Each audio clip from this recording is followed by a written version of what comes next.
আসসালামু আলাইকুম। এখন আমি আছি হচ্ছে আমাদের বাড়ির সামনে। এখন আমাদের বাড়িতে ঢুকবো। তো ঢুকে আব্বার সাথে পরিচয় করে দিব। আমার আব্বা হচ্ছে মোহাম্মদ আবুল কালাম আজাদ। তো সে সারাদিন বাড়িতে কী করে সেটাই আজকে দেখার চেষ্টা করব। তো চলেন দেখি।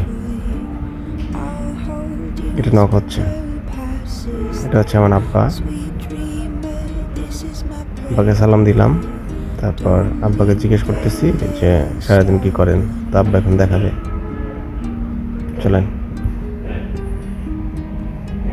আব্বা বলতেছে সারাদিন সে গাছের পরিচর্যা করে, তারপর নামাজ কালাম পড়ে, এই আর কি। এই যে গাছ দেখাচ্ছে, ঝাউ গাছ দেখাইলো। এখানে ডালিম গাছ আছে, ডালিম গাছটা অনেক ভালো, অনেক বড় বড় ডালিম ধরে। তারপরে এখানে আম গাছ দেখাচ্ছে, আমি মুকুল আসছে। এই আম গাছটা অনেক বড় বড় আম হয়, ফজলি আম বড় বড়, সেটাই বলতেছে।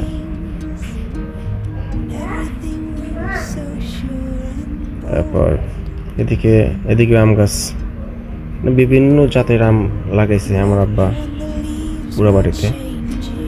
আম আমাদের সকলেরই অনেক প্রিয় একটা ফল, সবাই আমরা আম পছন্দ করি খাইতে। এখানে একটা পেঁপে গাছ দেখাচ্ছে আব্বা।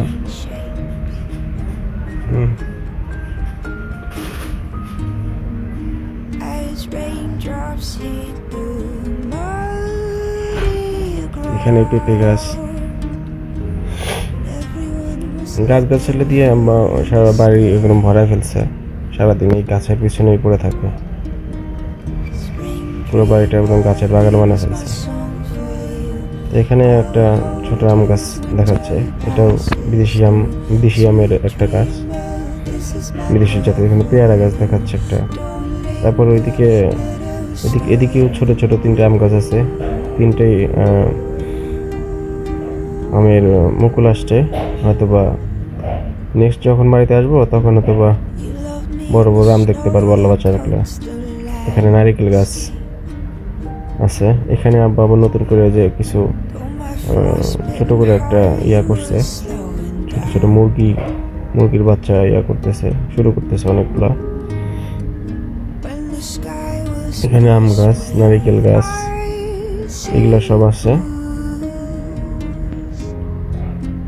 এখানেও আম গাছ দেখাচ্ছে। এই আম গাছটা নাকি অনেক কালারফুল, আমটা নাকি অনেক কালারফুল হবে। এদিকে যে পেঁপে, পাকা পেঁপে দেখাচ্ছে। গাছ পাকা পেঁপে, এগুলো অবশ্যই খেতে অনেক সুস্বাদু হবে, ফরমালিন নাই। তো আব্বা একটা পেঁপে আমাকে দিতে যাচ্ছে আর কি।